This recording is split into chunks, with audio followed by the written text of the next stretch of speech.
फिर रात को कहता देर रात में उसकी टांग खींची और वो चिढ़ गया, मस्ती ले रहे हैं मेरे से। अच्छा। खिड़की से सब झाँका और जैसे हमारा रूम था एक उनका रूम था, तो उनके रूम के जस्ट सामने शमशान घाट था। स्कूटी या बाइक? बाइक। H2 या हायाबुसा?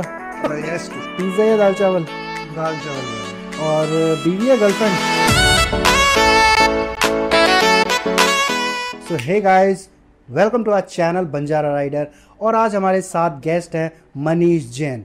इनकी आज हम बात करने वाले हैं ट्रैवलिंग एक्सपीरियंस की, और बहुत सारी बातें जानेंगे कि ट्रैवल में जाने से पहले प्रिपरेशन क्या क्या कर लेनी चाहिए और आपको कितना अमाउंट लेकर चलना चाहिए। वो सारी बातें कि आप एक छोटे से अमाउंट से कितने शहर को एक्सप्लोर कर सकते हैं, और बहुत सारी बातें हम जानेंगे सेफ्टी पर्पज, मतलब बहुत सारी बातें आज हम जानने वाले हैं।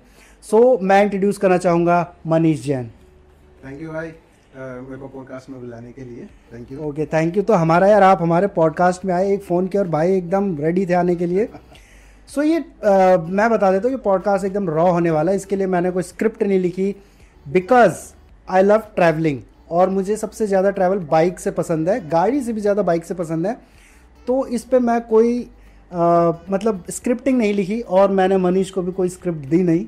मैंने कहा भाई आज अब बात करें, आज पूरा रॉ चलेगा। तो आज हम बात करने वाले हैं। तो मनीष, मेरे कुछ सवाल हैं, तो वो सवाल से स्टार्ट करते हैं। बिल्कुल भाई। सबसे पहले तो आपकी मैं जो पुरानी जर्नी है, मतलब आपने कहाँ से स्टार्ट करी, वो जानना चाहूँगा।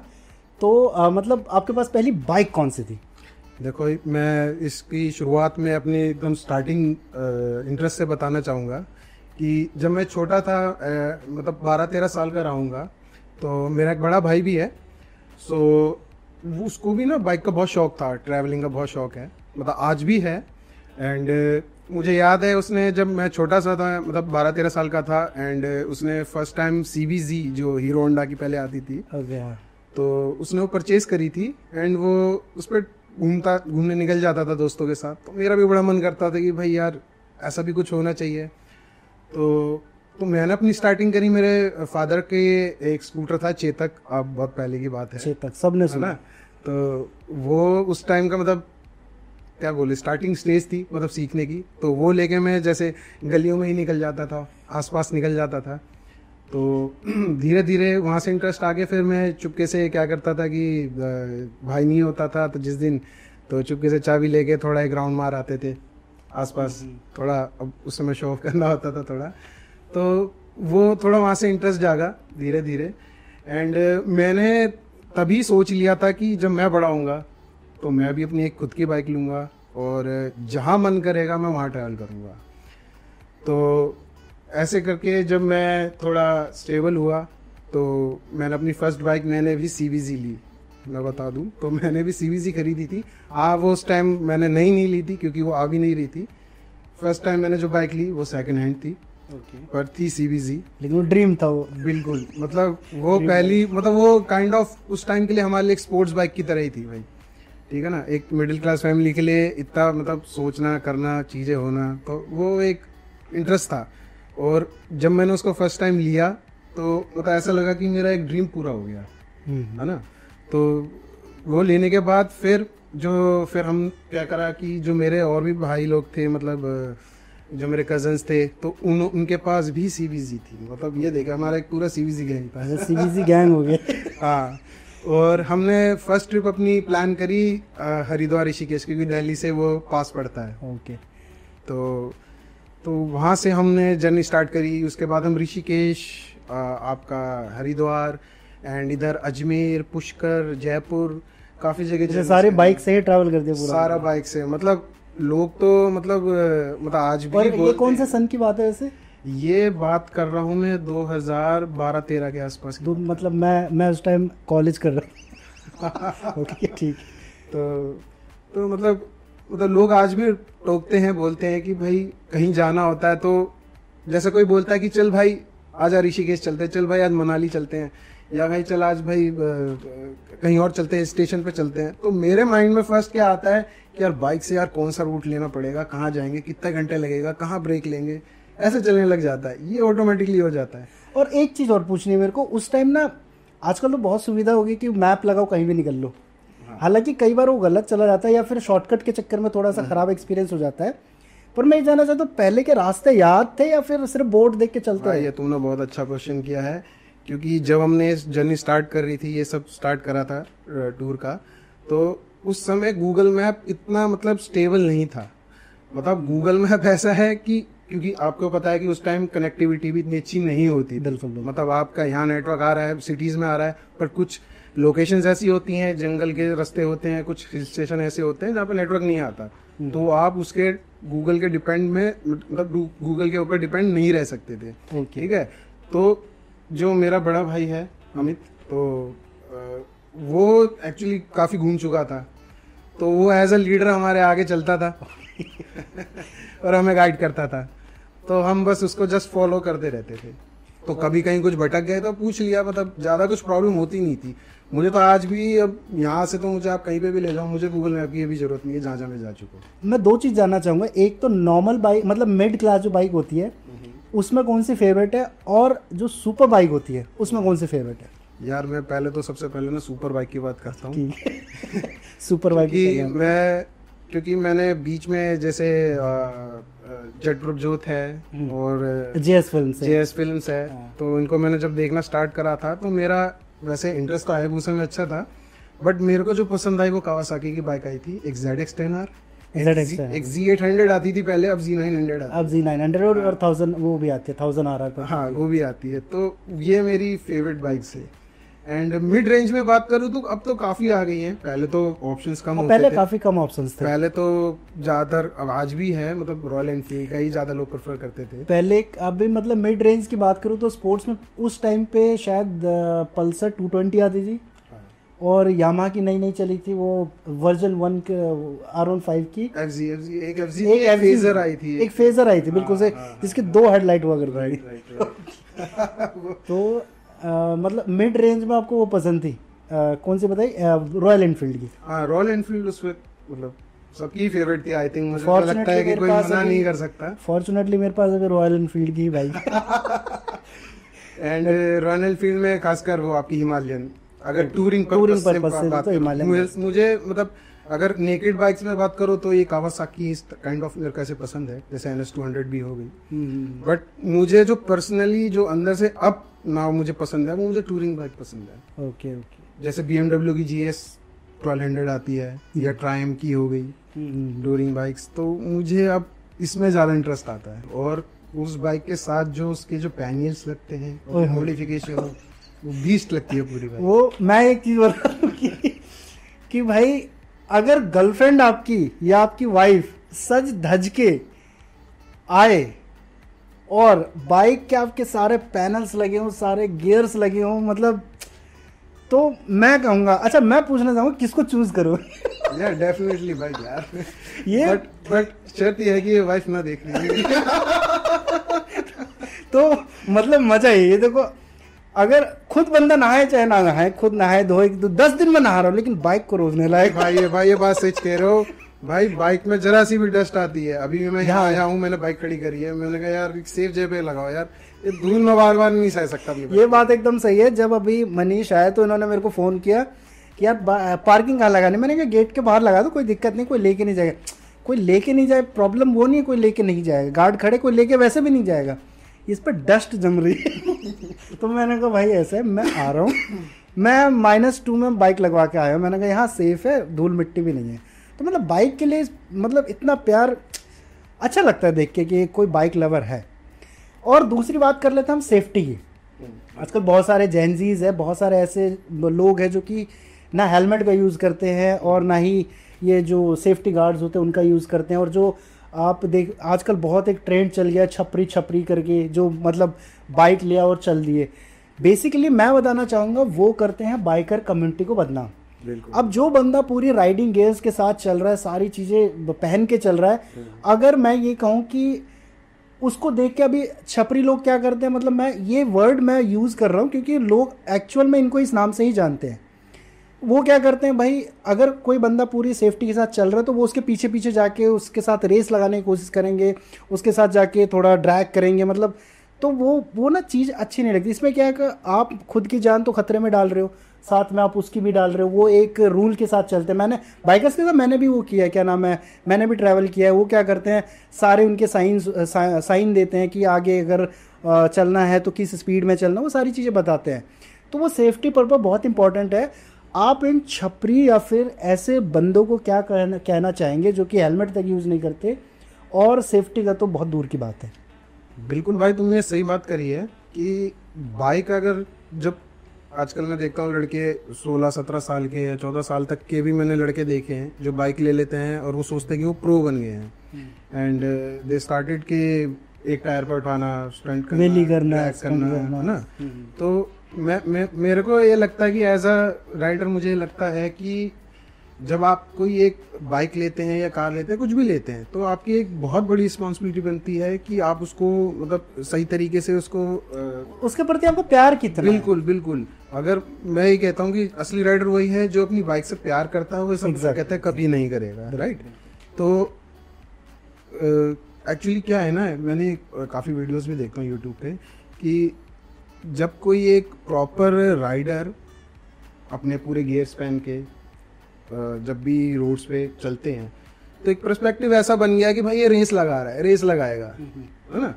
तो पुलिस वाले भी कई बार रोक लेते हैं, जबकि आप नॉर्मली आप उसको ट्रैफिक रूल्स को सब फॉलो कर रहे होते हैं, उसके बावजूद भी पुलिस को ऐसा लगता है रेस कर रहा है बिकॉज ऑफ इन जैसे लोगों की वजह से, राइट।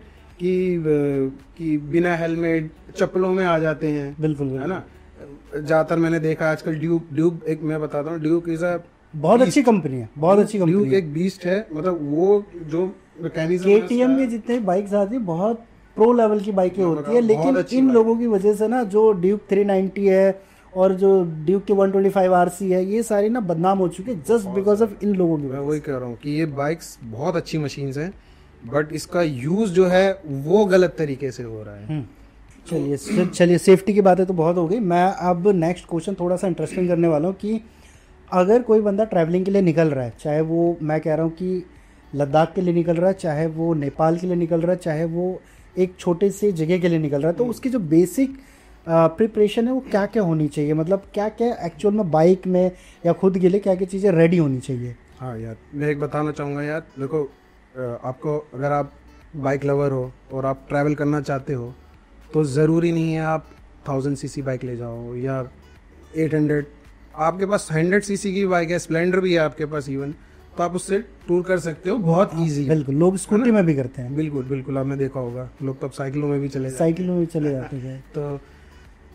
तो उसमें हमें बेसिक चीज़ें बस ये ध्यान रखनी होती है कि डिपेंड करता है कि अगर आप लॉन्ग टूर पे जा रहे हो, जैसे लद्दाख वगैरह या दूर जो कोई हिल स्टेशन हो, तो उसमें आप मेक श्योर ये करिए कि आपके जो ब्रेक पैड्स हैं या जो आपके सर्विस है बाइक की, वो प्रॉपर उस टाइम होनी चाहिए। ऐसा नहीं होना चाहिए कि आपने पूरा रनिंग कर रखा है, आप रोज चला रहे हो एंड देन सडनली आप टूर के लिए निकल गए, ऐसा नहीं होना चाहिए। पूरी प्रिपरेशन होनी चाहिए, आपके टायर एकदम प्रॉपर वियर एंड टेयर नहीं होने चाहिए, उसकी लाइफ अच्छी होनी चाहिए। एंड मैं कहता हूँ कि आप अपने साथ कुछ अगर लंबा जा रहे हैं, लॉन्ग टूर पे जा रहे हैं, तो साथ में एक क्लच वायर, एक race wire and puncture kit जरूर रखिए, ये तो मोस्ट इम्पोर्टेंट है, ठीक है। और होटल्स वगैरह की जैसे कहीं पे जा रहे हैं तो पहले करनी चाहिए या फिर पहुँच के, ये तो खैर बहुत कॉमन क्वेश्चन है, लेकिन कई लोग क्या करते हैं कि वो ये समझते हैं कि वहाँ ही जाके कर लेंगे, वहाँ जाके बुक कर लेंगे, तुरंत मिल जाए। कई बार ऐसी बहुत प्रॉब्लम हो जाती है कि वहाँ जाने के बाद रूम्स खाली नहीं। ये बहुत बार हुआ है हमारे साथ कि हम बस प्लान करते थे कि 2-4 दिन में प्लान कर लिए कि भाई निकलना है, और निकल जाते थे एंड बुकिंग होती नहीं थी होटल्स की। तो प्रॉब्लम यही आती है कि भाई वहाँ पहुँचे फिर ढूंढते रहो, मतलब आप पहुंचने के बाद एक तो वैसे राइड करके थोड़ा थके हुए होते हो, प्लस आपको फिर इधर ढूंढो उधर ढूंढो, थोड़ा बजट फ्रेंडली ढूंढो, लोकेशन देखो, रूम देखो, तो वो थोड़ा हेक्टिक हो जाता है। मतलब मैं प्रेफर करता हूँ कि पहले ही करना। हाँ, अगर कोशिश यही है करना कि अगर आप कहीं राइड कर रहे हो तो पहले से रूम बुक करके रखो, एटलीस्ट आपको कंफर्ट, एटलीस्ट आपको डेस्टिनेशन पता है कि मुझे यहाँ जाके वहाँ पे जाके रुकना है, रात रहना, फिर मॉर्निंग में निकल जाना है। बिल्कुल, वो सारी चीज़ें पहले से प्रिपेयर्ड होनी चाहिए। ये तो काफ़ी, मतलब ये तो मेरे साथ भी कई बार हुआ है। और एक्सीडेंट, मैं एक्सीडेंट की बात इसलिए कर रहा हूँ क्योंकि मैंने सुना है और मेरे साथ एक्सपीरियंस भी ये हुआ है कि अगर आप साइकिल सीख रहे हैं, गाड़ी सीख रहे हैं या फिर बाइक सीख रहे हैं, जब तक आप गिरेंगे तो सीखेंगे नहीं। हाँ देखो ये तो बताया जाता है। आप बाइक से गिरे या गाड़ी से गाड़ी मतलब ठुकी या फिर यार साइकिल बाइक से तो यार मेरा मल्टीपल्स टाइम्स हुआ है, मतलब भगवान की दया से कभी कुछ ऐसा बड़ा हादसा नहीं हुआ, क्योंकि मैं ऐसा कोई उस टाइम सेफ्टी गियर्स थे, मतलब हेलमेट वगैरह तो था? हाँ हाँ हाँ बिल्कुल, मेरे मतलब हेलमेट तो मोस्ट इम्पोर्टेंट है, मैं आपको कहता हूँ, क्योंकि हेलमेट ही है जो आपको बचा सकता है मेजर चोट से। बिल्कुल है ना? बिल्कुल। बाकी जगह हम डिफेंस, क्योंकि एक्चुअली क्या होता है ना, जब एक्सीडेंट होता है ना तो हमारी बॉडी डिफेंसिव मोड में एकदम से आ जाती है, तो हम हाथ ऐसे स्क्वीज कर लेते हैं या गिरते हैं या ऐसे हाथ लगा लेते हैं गिरते हैं, बट आपका हेड बचना चाहिए, ये मोस्ट इम्पोर्टेंट। और सबसे जो मेरे हिसाब से सबसे जो सेंसिटिव एरिया वो यही है, बिल्कुल, क्योंकि आपके अगर यहाँ चोट लगा तो कहीं वो भी घिसट चोट जाएगा, लगा वो हो आपको जाएगा, फिर भी रिवाइव किया जा सकता है, रिवाइव किया जा सकता है, करेक्ट। लेकिन एक बार जब ये हेड ही चला गया यार तो मैंने अपनी लाइफ में देखे हैं यार, ऐसे ऐसे एक्सीडेंट्स देखे हैं कि वो बच सकता था बिकॉज ऑफ हेलमेट नहीं पहना हुआ था उसने, तो वो बच नहीं पाया। मेरा एक फ्रेंड है चंदन, जो कि नेक्स्ट पॉडकास्ट में आपको देखने को मिलेगा।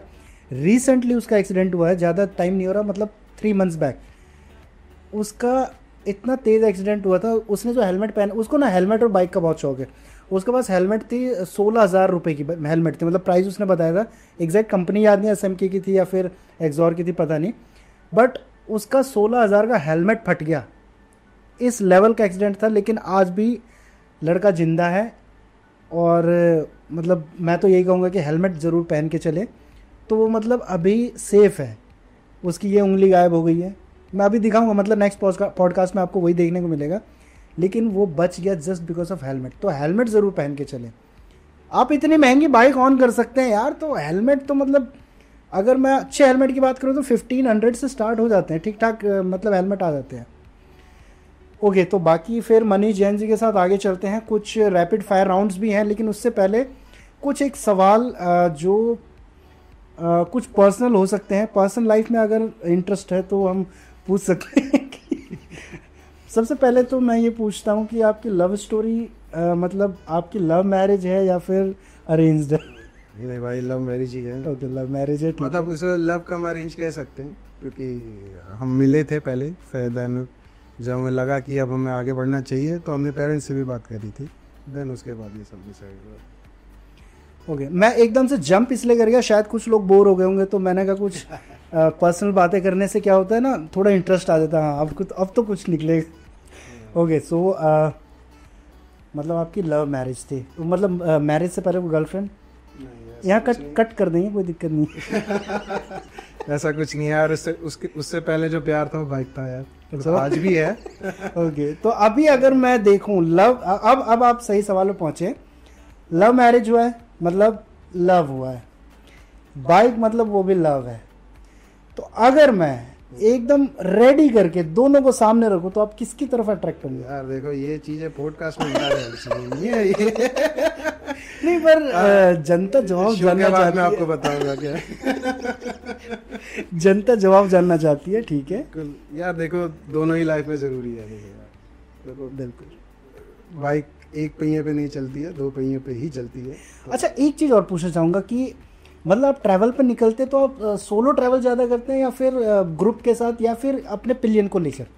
देखो और पिलियन में कौन है वो मैटर? मैं जो प्रेफर करता हूँ वो ग्रुप राइडिंग पे ही करता हूँ, मतलब सजेस्ट करना चाहूँगा, क्योंकि करने वाले देखिए सोलो भी करते हैं, बट ग्रुप में क्या होता है ना कि जब आप ग्रुप में चल रहे होते हैं, एक तो जैसे मैंने बताया था कि अगर कोई प्रॉब्लम आती है तो आपके पास बैकअप है, बिल्कुल, आपके फ्रेंड्स हैं या आपके कजन्स ब्रदर्स जो भी हैं आप जिनके साथ चल रहे हैं, तो वो एक हेल्पिंग हो जाता है, हेल्पिंग हैंड हो जाता है। अगर कुछ भी प्रॉब्लमेटिक होता है, हम सब ग्रुप में चलते हैं, लीडर को फॉलो करते हैं, रूल्स को फॉलो करते हैं, एक स्पीड लिमिट में चलते हैं, तो वो एक फन है। एंड सोलो भी अच्छा है, मतलब अगर कोई, अब क्या होता है ना आज की डेट में सब जॉब्स वाले हो गए हैं, टाइम नहीं होता तो अब किसी को बोलो भाई चलते हैं उधर चलते हैं, तो बोलता है यार अभी तो मेरी कुछ मीटिंग चल रही है या मेरे घर में कुछ प्रॉब्लम चल रही है, फिर कुछ, तो फिर वो ऑप्शन या तो ये रह जाता किसी के पास कि भाई वो अकेले निकल जाए क्योंकि मन कर रहा भाई, ओके है ना। तो वो भी ठीक है, वो भी अपने लेवल में ठीक है। अकेले जाने में क्या होता है ना, पीस ऑफ माइंड रहता है। मैंने एक आध बार मैंने भी किया था, मैं देहरादून जा रहा था एंड मैं घर से सुबह सुबह निकला क्योंकि ट्रैफिक हो जाता है दिन में, तो मैं सुबह सुबह 4 बजे निकल गया था। 4 बजे निकला हूँ, मैं चला जा रहा हूँ, मैंने कहीं भी ब्रेक नहीं लिया, मैं नॉन स्टॉप चला जा रहा हूँ। मैं देहरादून मैं बताता हूँ आपको, ये सहारनपुर वाले रोड से जा रहा था मैं, जहाँ पे राजा जी नेशनल पार्क वाला एक एरिया आता है और पहाड़ी रास्ता आता है, मैं वहाँ तक कंटिन्यू चला रहा था। एटलीस्ट मैंने 200 किलोमीटर बिना नॉन स्टॉप चला दी, क्योंकि मैं अकेला था। और ऐसा नहीं है कि मैं परेशान था या मज़ा नहीं आ रहा था, मैं अपनी दुनिया में था। क्योंकि देखिए मैं बताता हूँ कि बाइक राइड करते हुए ना, destination is not our priority. जो जर्नी है वो एंजॉय करते हैं, जो हमें व्यू दिखता है। जैसे हम सुबह सुबह निकलते हैं, जो उस समय जो सनराइज हो रहा होता है वो एक अलग ही व्यू होता है। आप रोड पे चल रहे हैं, खेत है, उधर से सनराइज हो रहा है, या फिर आप किसी पहाड़ी हिल स्टेशन में जाते हैं, जो आपको वहाँ पे व्यू दिख रहा होता है, आप वो एंजॉय कर होते हैं। एंड और इसका मतलब ये नहीं है कि आप वही देख रहे हैं और इधर उधर के साथ ही बाइक, तो रोड का भी ध्यान रखना होता है। अच्छा ठीक है, समझ गए हैं। एंड मैं कभी प्रेफर नहीं करूँगा, मैं आपको एक्सपीरियंस बताता हूँ, मैं कभी भी प्रेफर नहीं करूँगा कि हिल स्टेशन में खासकर जाते हुए कि आप अगर आप फर्स्ट टाइमर हो या लर्नर हो, आप एकदम से हिल स्टेशन या ऐसे रोड्स पर कभी मत जाओ। क्योंकि ये लगता ईजी है, बट मैं जानता हूँ कि क्या होता है, क्योंकि यहाँ की जो राइडिंग लैंग्वेज है वो अलग है, ठीक है ना। यहाँ पे तो प्लेन रोड है, बत्ती है, रुक गए। हिल स्टेशन में थोड़ा ना ट्विक हो जाता है, थोड़ा ना वहाँ पे जैसे एकदम ही ब्लाइंड टर्न आ जाता है, तो लोग क्या करते हैं, हवाबाजी करते हैं, घुमा देते हैं, टर्न करते हैं, लीन कर ली बाइक को, एकदम से निकालने की कोशिश करी, बट वहाँ से आगे से एक गाड़ी आ रही होती है, बड़ी बस आ रही होती है, तो बस को स्पेस थोड़ा ज़्यादा चाहिए होता है, वो थोड़ा इस साइड भी आता, तो वो थोड़ा रिस्की हो जाता है ना।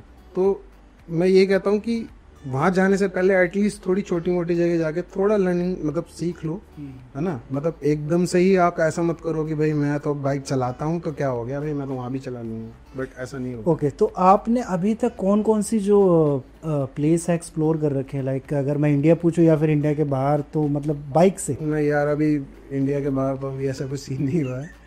बाकी इंडिया में मैं एक्चुअली ना साउथ नहीं जा पाया हूँ, और इंडिया में अगर देखे आसपास दिल्ली के जो है, आगरा हो गया, जयपुर हो गया, या फिर इस साइड उत्तराखंड में तो हो गया, तो इन जगहों पे मैं अब छोटी छोटी बहुत सी जगह हैं ऐसी, मतलब मैं एक स्टेट का नाम लेने दे रहा हूँ कि इन जगहों पे मैं जा चुका हूँ। बाइक का जो एक्सपीरियंस रहता है मैं मतलब ऐसे नहीं बता पाता हूँ, क्योंकि मैं गाड़ी में भी गया हूँ, इवन कुछ दोस्तों के साथ कुछ प्लान ऐसे भी थे कि गाड़ियों में, बट गाड़ी में ऐसा लगता है कि बस आपको ढकेला जा रहा है, मतलब जबरदस्ती। एक अभी मैंने रिसेंटली पॉडकास्ट देखा था, उस पर ये बता रहे थे कि आपने इतनी महंगी बाइक खरीदी है, आप इसके जगह 2 कार खरीद सकते थे और उसमें ट्रैवल करते इजीली।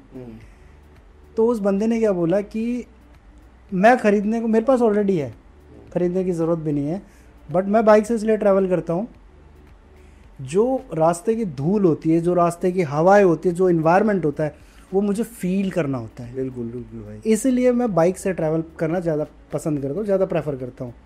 क्योंकि आप एक गाड़ी में बैठ गए, आप एक बॉक्स में बैठ गए, आगे विंडशील्ड लगी हुई है, पीछे ये मतलब सारे शीशे लगे हुए हैं, आप ढके हुए हैं, तो इतना एंजॉय नहीं कर पाएंगे। लेकिन जब आप आपको धूल वाली एरिया में तो ऐसा लगेगा मैं बाइक क्यों ले आया। लेकिन अगर आप थोड़ा सा हिल स्टेशन या फिर थोड़ी सी ऐसी जगह पहुंच गए, थोड़ी पहाड़ियां हैं और रोड अच्छे हैं, तो आपको लगेगा हाँ मैं अच्छा किया, मैं बाइक ले गया। इसी बात में बताता हूँ कि मैं अभी लास्ट टाइम गया था आपका मसूरी, एंड वहाँ से नीचे क्या कहते हैं कैंपटी फॉल के लिए जा रहे थे। तो जो मसूरी से कैंपटी फॉल का रास्ता था, मतलब मैं उसको वर्ड्स में बयान नहीं कर सकता, मतलब वो इतना सीनिक व्यू, इतना खूबसूरत था। जब मैं मेरे साथ मेरी वाइफ भी थी, पीछे प्लेन में थी, एंड जब हम उस रोड से जा रहे थे तो मुझे तो ऐसा लग रहा था कि हर टर्निंग पॉइंट पर रुक जाओ, क्योंकि इतना ब्यूटीफुल व्यू आ रहा था हर टर्निंग पॉइंट। मतलब मुझे वहाँ से ऐसे पहाड़, उधर बर्फ, पूरा एकदम हिल्स, पूरा एकदम मज़ा आ गया था मुझे। तो अभी तक मैं 2 चीज़ पूछना चाहूँगा अभी, मतलब इसी क्वेश्चन के बीच में, सबसे अच्छा और सबसे वर्स्ट एक्सपीरियंस क्या रहा बाइक से ट्रैवलिंग में? यार सबसे वर्स्ट मैं बता देता हूँ कि यार ज़्यादातर लोगों को ये पता होगा जो ट्रैवल करते हैं, जब भी रोड से जाओ ना कुछ एक एक्सीडेंट रास्ते में दिख रखा होता है। तो सबसे वर्स्ट? तो सबसे वर्स्ट, क्योंकि वो कुछ भी रीजन हो सकता है ट्रक ड्राइवर की गलती हो सकता है कार वाले की गलती हो, या हो सकता है बाइक वाले की गलती हो। तो उस चीज को एक तो आप इंजॉय भी करते हैं उस जर्नी को, लेकिन थोड़ा डर लग जाता है। थोड़ा डर ना एक बैठा होता है कोने में कि भाई मैं चल रहा हूँ और अचानक कोई आगे आ ना जाए, या कोई इधर से मेरे पास आ ना जाए, और निकलते हुए फोटो छप जाती है कि यार ये मैं देख के आया। तो वो बुरा लगता है उस चीज में। बट अच्छी बात ये लगती है कि वो एक जब आप जर्नी आप पूरी कंप्लीट कर लेते हैं, वो जब आप टूर पूरा कर लेते हैं, वो आपकी लाइफ टाइम एक मेमोरी बन के रह जाती है। ओके, ये बहुत डीप था। मतलब बहुत कहना बहुत इजी था, लेकिन इसका एक्सपीरियंस बहुत डीप था। बिल्कुल, मैं वही कह रहा हूँ ना, वो चीज हाँ, जब तक आप खुद एक्सपीरियंस नहीं करेंगे तब तक आप वो चीज नहीं जान पाएंगे कि क्या होता है। बिल्कुल। तो यार मनीष जैन, मैं एक चीज पूछना चाहूंगा कि लोग ना देखो मेरे साथ पर्सनल मतलब मेरे साथ इंसिडेंट हमेशा होता है। मैं कहीं जाता हूँ तो या तो मुझे वहाँ का खाना अच्छा नहीं मिलता, या मेरे को घर की आदत पड़ी हुई है कि घर का खाना ही चाहिए मुझे। बट एक चीज है, अगर आप एग्स खाते हो या नॉनवेज खाते हो तो आपको टेस्ट ज़्यादा बदला हुआ नहीं मिलता है, करेक्ट। बट वेजिटेबल्स मतलब जो वेजिटेरियंस होते हैं उनके लिए मुझे बहुत डिफिकल्ट लगता है कि वो एक तो हाइजीन कैसा बना रहा है, कैसा नहीं बना रहा है। और कई तो ऐसे होते हैं कि अगर आप एग रोल और वेज रोल मांगोगे तो पहले एग रोल बनाते हैं, उसके बाद उसको साफ करके धो धा करके उसमें वेज रोल बना देते हैं। मतलब ये थोड़ी प्रॉब्लम होती है। तो as per your name Manish Jain, तो आपके साथ तो ज़्यादा दिक्कत होती होगी नहीं, जैसे प्याज लहसुन ना खाना, मतलब उनमें तो ज़्यादा ही होता है, और ऊपर से आप वेजिटेरियन, तो मतलब ये कैसे मैनेज करते हैं? यार पर्सनली मैं बताऊं, ये बहुत सही क्वेश्चन करा तुमने। जब भी मैं एक तो मैं सही बताऊं ना, जो दिल्ली का जो रहने वाला है और जो दिल्ली का खाना है, यहाँ खाने के बाद मुझे नहीं लगता कि कहीं और आपको पसंद आएगा। मुझे तो कभी नहीं आया। मुझे बस ट्रिप की बस यही प्रॉब्लम लगती है, खाने की प्रॉब्लम, कि खाना मुझे प्रॉपर नहीं मिलता। बट मेरी कोशिश ये रहती है कि जैसे किसी भी जगह जा रहे हैं तो वहाँ का लोकल खाना मैं खाऊं। जैसे मुझे बहुत पसंद है, जैसे मैं हिमाचल में जाता हूँ, जैसे मैं शिमला भी गया था लास्ट, तो वहाँ पे धाम होता है, धाम जो मिलता है। तो धाम अलग अलग जगहों के थोड़े अलग अलग धाम होते हैं। तो धाम में क्या होता है कि राइस होते हैं आपके, कुछ दाल होती है उनकी स्पेशल, कड़ी में होती है। तो और जैसे मैं उत्तराखंड में जाता हूँ तो वहाँ की जो लोकल डिशें होती हैं, जो उनके साग होते हैं, जो दालें होती हैं। और मुझे जैसे नेपाली थाली भी बहुत पसंद है। तो मैं कई बार जब जाता हूँ स्टेशन तो मैं थोड़ा ऐसा ढूंढता हूँ कि वेज में आपके नेपाली थाली देख लेता हूँ। तो मुझे ऑथेंटिक चीज़ें ज़्यादा पसंद आती हैं। कम देखो, मोमो हो गया, चाउमीन, ये तो फास्ट फूड वगैरह ना, ये तो नॉर्मल है, तो हम यहीं पे भी खा लेते हैं। बट वो चीज़ वहीं लोकली ज्यादा मिल जाए तो अच्छा, वो मतलब वो आपको कहीं नहीं मिल सकता। ये तो है, ये बिल्कुल तो हाँ, खाने की प्रॉब्लम्स आती हैं, बट कैसे ना कैसे मैनेज करना पड़ता है यार। क्योंकि नॉन वेजिटेरियन, ये बात आपने अच्छी कही कि नॉन वेजिटेरियंस के लिए ज्यादा प्रॉब्लम नहीं होती है, क्योंकि प्रॉब्लम नहीं आती। एग का टेस्ट सेम रहता है, चिकन का टेस्ट ऑलमोस्ट सेम ही रहता है, बस वो अलग अलग डिशेस के ऊपर डिपेंड है। लेकिन वेजिटेरियन में मतलब बहुत प्रॉब्लम्स आते होंगे। और जब मैंने आपको कॉल किया था पॉडकास्ट के लिए, आपने एक इंसिडेंट बताया था कि आपने जो मनसा देवी है हरिद्वार में, वो बाइक से चढ़ के, बिल्कुल वो मैं सुनना चाहूंगा। बिल्कुल यार, वो मेरा फर्स्ट टाइम ऐसा एक्सपीरियंस था जो मैं... एक मिनट, वहाँ सीढ़ियाँ थी? हाँ, मतलब उसके ऊपर बाइक चला दी थी? वो मनसा देवी में, चंडी देवी में था। अच्छा, चंडी देवी में, मतलब चंडी देवी में चढ़ाई करी थी बाइक से? बिल्कुल, ये सुनना चाहूंगा। ये थोड़ा इंटरेस्टिंग है। हमें स्टार्टिंग में बाइक का इतना कीड़ा था कि हम नहीं चाहते थे कि हम कहीं भी जा रहे हैं वो ट्रॉली में जाएं या पैदल जाएं। बिल्कुल, हमें बाइक हर जगह ले जानी है। तो ऐसा था कि पहले हम मनसा देवी गए। मनसा देवी इतना मुश्किल नहीं है, अब तो काफ़ी अच्छा बना दिया है। मनसा देवी तक बाइक ले गए हैं, बट मेरे बड़े भाई जो हैं वो थोड़े मेरे से भी ज़्यादा एक्सट्रीम हैं। तो उसने कहा कि ये क्या जा रहे हो, मनसा देवी चलते हैं। तो हमें भी लगा भाई नॉर्मल होगा, इस तरह चलते हैं।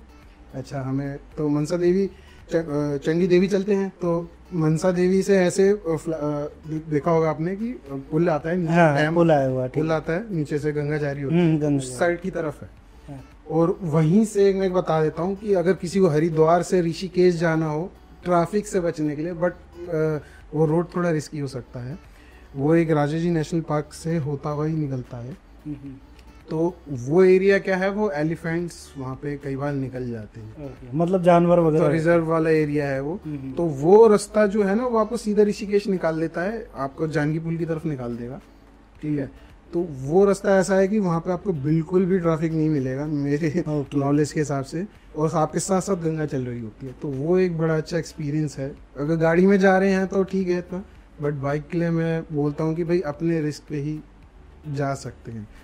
तो बात करते हैं चंडी देवी की, मतलब चढ़ाई की। तो ऐसा था कि हम गए थे 2013 के आसपास गए थे, ठीक है। और अभी तो काफ़ी शायद अच्छा बना दिया होगा स्ट्रक्चर, पर उस टाइम उतना था नहीं। तो हम जस्ट पहुँचे एंड हमारा भाई आगे से रुका हुआ था, और मैं था, मेरे कजन्स थे और फ्रेंड भी थे। हम जाके रुके और हम देख रहे हैं कि अब यहाँ से शायद पैदल जाना होगा या कुछ करना होगा। तो मेरा भाई खड़ा हुआ था, मैं चले, तो हमारा भाई कैसे लॉक करने लग गया, कह रहा क्या, मैं क्या, कह रहा चल ऊपर। मैंने अरे ऊपर चले, तो मतलब ये लगा लो कम से कम 25 से 30 सीढ़ियाँ होंगी, स्टेप्स।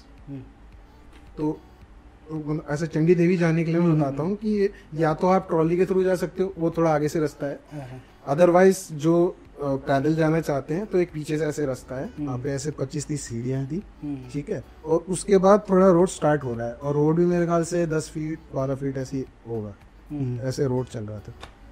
तो मैंने कहा भाई ये तो सीढ़ियाँ हैं, मतलब यहाँ कैसे? तो कहता अरे मैं ले जा रहा हूँ, टेंशन क्यों ले रहा है? कह रहा तू उधर क्या? वो बैठा, उसने सीढ़ी में बाइक चढ़ाई, पीछे से धक्का लगाया और ऊपर चढ़ा। मैंने कहा अरे भाई ये क्या सीन है? तो फर्स्ट टाइम कर रहे थे भाई, तो ऐसे ही करके एक एक करके सबकी बाइक को ऊपर चढ़ा दी, ठीक है। अच्छा। और तो वहाँ के जो लोकल थे वो भी कह रहे अरे भैया ये रास्ता नहीं है, रास्ता आगे इधर से है ऋषिकेश के लिए। तो मेरा भाई कहता रहे हम चंडी देवी जा रहे हैं। अरे चंडी देवी बाइक से जा रहे हो? तो वो लोग भी हैरान थे, क्योंकि उस समय देखो इतना ज्यादा लोग जानते भी क्रेज नहीं था, जानते नहीं थे। तो उन्हें लगा कहाँ पागल जा रहे हो, बोल गया पागल लोग हैं, ऐसे बोल के चला गया वो। मुझे भी डाउट हो भाई क्या बोल रहा है। और मैं एक बात बता देता हूँ, मनसा देवी तो फिर भी ठीक है, चंडी देवी की चढ़ाई एकदम ऐसी खड़ी चढ़ाई है। अच्छा। तो हम ऐसे, मैंने कहा भाई अब तो चढ़ गए हैं, अब तो पीछे नहीं हट सकते भाई। मेरा भाई जो बड़ा भाई था वो आगे निकला, बस उसको हम फॉलो करने लग गए। और रास्ता बताता हूँ ऐसे जा रहा है और एकदम से ऐसे हो जा रहा है, फिर एकदम से ऐसे हो जा रहा है। तो आप फर्स्ट गियर से सेकंड गियर जब भी लगाने की सोचो तब भी ऐसे एक टर्न आ जाता। अच्छा। तो यहाँ लगा लो बाइक फर्स्ट और सेकंड गियर पे ही चढ़ानी पड़ती हो गई। और जब हम टॉप पे पहुंचे बड़ी मुश्किल से, तो भाई जो वहाँ का एक्सपीरियंस था मैं बता रहा हूँ कि वो आप भूल ही नहीं सकते। मतलब हम ही 4 नमूने थे जो बाइक लगा रहे थे, बाइक लगाने की शायद जगह भी नहीं थी, तो वहीं फूल वाले बैठे होते जो मंदिर का प्रसाद दे रहे होते, उसी के आगे खड़ी कर दी थी हमने। नहीं, मैं तो सुन के चौंक गया था कि बाइक से कैसे चढ़ाई कर मतलब तो मेरे लिए तो बहुत ही ज्यादा नया था। तो भाई मैं वही कह रहा हूँ कि जो लोग अगर वहाँ गए हैं तो वो समझ सकते हैं कि वो कैसे गई होगी। मतलब एंड आते हुए भी ऐसा हुआ था कि जब नीचे उतर रहे थे, क्योंकि चढ़ाई भी मुश्किल होती है, पर लोगों को नहीं पता उतारते वक्त ज्यादा रिस्की होता है। एग्जैक्टली, उतरते वक्त ज्यादा रिस्की होता है। आपको अगर ब्रेकिंग की नॉलेज नहीं है, चढ़ाई से उतरते हुए ढलान होती है, तो चढ़ाई में तो आपको रेस देना है, और मतलब उसमें क्या है ब्रेकिंग वगैरह कंट्रोल कम रहता है। हाँ, वो आप कंट्रोल उतरते समय तो मतलब एक तो क्या होता है ना, जब आप बाइक नीचे ढलान पे उतार रहे होते हो, जब आप ब्रेकिंग करते हो, तो आपका जितना भी वेट होता है, बॉडी वेट और बाइक वेट, वो सारा आगे की तरफ रहता है। हाँ। तो आपको हमेशा ऐसा लग रहा रहता है कि पीछे से कोई आपको धक्का दे रहा है, बिल्कुल आप आगे की तरफ जा रहे हो। तो ब्रेकिंग बहुत सोच समझ के करनी पड़ती है, पीछे की कब लगानी है और आगे की तो मैं रिकमेंड ही नहीं करता, ठीक है। तो इसमें से एक ऐसी था कि एक हमारे पलट तो विनायक जी थे एक हमारे विनायक जी थे, तो वो थोड़े कच्चे थे। अच्छा। तो हम तो निकल रहे थे धीरे धीरे, उनके साथ पता नहीं क्या हुआ कि उन्होंने थोड़ा कंट्रोल खोया और वो एकदम ऐसे जाने लगे, मुझे 2 मिनट लगा कि भाई खाई में गए हम सब रुक गए और ऐसे ऐसे से गए और वो गिर गए। वो तो अच्छा हुआ कि वो गिर गए, वरना वो शायद खाई की तरफ भी जा सकते थे। वो तभी हम डर गए। तो हमने कहा भैया आप ऐसा पीछे बैठो, और क्या किया कि पहले हम नीचे गए, फिर एक बंदा बाइक के साथ आया, फिर उनकी बाइक दूसरा बंदा नीचे लेकर आया बड़ी मुश्किल से। तो मतलब वो तो एकदम मतलब अब तो मिनी लद्दाख वाला एक्सपीरियंस। तो मतलब मैं यही कहना चाहता हूँ कि ठीक है आप टूरिंग करते हैं, बट आपको ऐसा ना हो कि आप, ठीक है उस वक्त हम कितने साल के थे, हम 20-21 साल के थे, तो वो एक जोश रहता है। बट मैं ये कहता हूँ कि कई बार जो जोश में आप ऐसे काम कर रहे आते हैं, बट वो थोड़ा रिस्की हो जाता है, तो उस चीज़ का। पर एक चीज़ है, वो हमेशा ना फिर लाइफ टाइम याद ही रहता है कि यार मैं दोबारा नहीं कर सकता, लेकिन मैंने किया था। बस ये है, वो मैं कह रहा हूँ ना, वो मेमोरी मेरी आज भी बनी हुई है, बहुत अच्छी। ओके, सो अब हम आ चुके हैं रैपिड राउंड की तरफ। तो कुछ सवाल है जिनका जवाब आपको बस विद इन अ सेकेंड, मतलब चूज करने का टाइम नहीं है, पूछा जवाब दे तो वो करने वाले हैं। हाँ बिल्कुल बिल्कुल, ऑप्शन भी दूंगा। सो आपको जस्ट क्विक जवाब देना, मैं ऑप्शन दूंगा, बस आपको चूज करना है, इस तरीके का रैपिड फायर है। ठीक है। स्कूटी या bike? Bike. One way return? Return. H2 या हायाबुसा? यहाँ थोड़ा सोच। S2। ओके। माउंटेन रन या बीच डाइव? माउंटेन। पिज्जा या दाल चावल? दाल चावल यार। और बीवी या गर्लफ्रेंड? दोनों एक ही है।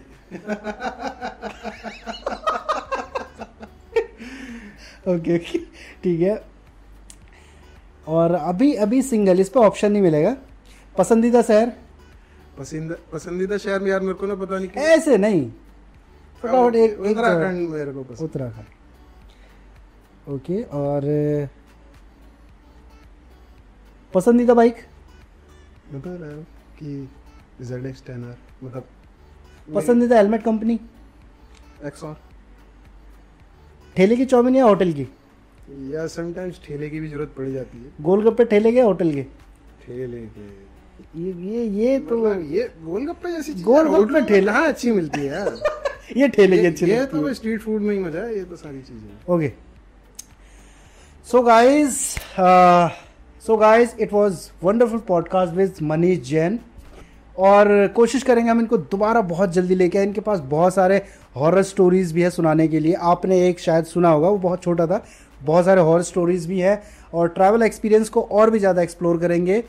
और साथ में बहुत जल्दी हमारे चैनल्स पे और सारे ट्रैवलर्स आने वाले हैं, और सारे ट्रैवलर्स बाइकर्स आने वाले हैं।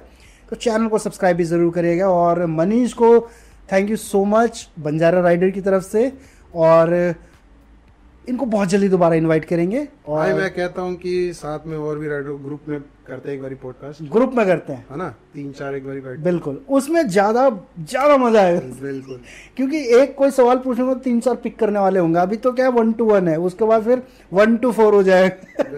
तो बाइकर्स के साथ भी ज़्यादा मजा आएगा। कुछ मैं बुलाऊंगा स्प्लेंडर वालों को, कुछ बुलाऊंगा सुपर बाइक्स वालों को, और कुछ बुलाऊंगा मतलब जो मिड रेंज की बाइक चलाते हैं उनको। तो मज़ा क्या आएगा कि भाई सुपर बाइक्स वालों का क्या रिएक्शन है, और जो स्कूटी वालों को भी बुलाएंगे उनका क्या रिएक्शन होता है। तो ये मतलब वो पॉडकास्ट आएगा मज़ा। तो थैंक यू सो मच यार मनीष जैन के लिए, thank you so much podcast में आने के लिए। और इंटरेस्टिंग वीडियोस आपको मिलते रहेंगी। जाने से पहले चैनल को सब्सक्राइब और शेयर ज़रूर करिएगा, और मिलते हैं आपसे नेक्स्ट वीडियो में। तब तक के लिए signing off Banjara rider, bye. एक हम थे 5 जने, तो 5 में से एक जना गया कि भाई मैं पता करके आता हूँ। वो एक धर्मशाला में गया, तो कह रहा भाई धर्मशाला में अपने को 2 रूम मिल रहे हैं, एडजस्ट कर लेंगे 5 लोग। तो हम चले गए भाई, रात का समय था, ऐसे बीच में खाली स्पेस था, ऐसे उधर कमरे बन रहे थे। तो जब रात में लेटे तो जो दूसरा बंदा स्टोरी सुना रहा था, एक में हम 3 सो रहे थे, एक में 2 जने सो रहे थे। तो जो जिसमें 2 सो रहे थे, तो उसको ऐसा लगा कि जिसमें हम 3 सो रहे थे, वहाँ से एक लड़का कोई आया, उसे उठा रहा है, उठ जा उठ जा उठ जा। और वो कह रहा बहन जो सोने दे। अब वो कह रहा है वो जा रहा, फिर थोड़ी देर आता, ठक ठक ठक ठक, उठ जा भाई। और वो बाहर जाता है, इतना कोई नहीं है। फिर वो हमारे रूम में आता है, धड़ धड़ धड़ मारता है। हम उठते हैं, भाई क्या हो गया भाई, सोता क्यों नहीं है? भाई मुझे तो सोने दो पहले। तो कह रहा भाई हम क्या परेशान कर रहे थे तुझे, हम सो तो रहे चुपचाप, कह रहा बार बार ठक ठका के बुला रहा है। तो हमने लगा साला बकवास कर रहा है, तो वो जाके सो गया। तो फिर रात को कहता देर रात में उसकी टांग खींची, तो वो चिढ़ गया, मस्ती ले रहे हैं मेरे से। भाई वो उठ के वो हमारे पर कूद गया और सालों मैं अब यही बैठूंगा, मेरे वहाँ सो रहा, तुम परेशान कर रही हो। तो जब सुबह हुई पता लगा कि पीछे जो है धर्मशाला के जस्ट पीछे शमशान घाट था। अच्छा, खिड़की से सब झांका और जैसे हमारा रूम था एक उनका रूम था, तो उनके रूम के जस्ट सामने शमशान घाट था। हमारा थोड़ा इधर ऑफ में पड़ रहा था, बस उनका एकदम सामने था। भाई ये जब सुबह सुबह पता लगा 6 बजे, भाई बिना ब्रश करे मुंह धोए भाई बैग पैक कर और निकल भाई यहाँ से करके भागे थे। भाई ये वाला इंसिडेंट हुआ था।